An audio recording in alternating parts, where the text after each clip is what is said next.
এই যে কুম্ভ রাশির ধনিষ্ঠা নক্ষত্ররা যদি তাদের কাছে কোনো পয়সা কড়িও না থাকে, তারা কিন্তু রিলেশনশিপ মানুষের সাথে ব্যবহার করে তারা কিন্তু অর্থনৈতিক জায়গাটা জোগাড় করে নেয়।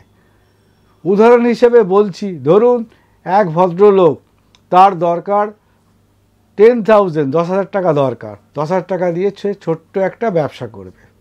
কিসের ব্যবসা করবে? ফলের ব্যবসা করবে।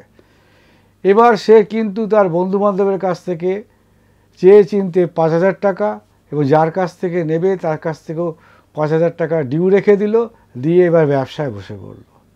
এবার ব্যবসায় বসে পড়ার পর তার যে ধ্যান এবং ধারণা থাকবে কি করে তার ক্যাপিটালটাকে তাড়াতাড়িভাবে ঘরের মধ্যে নিয়ে আসা।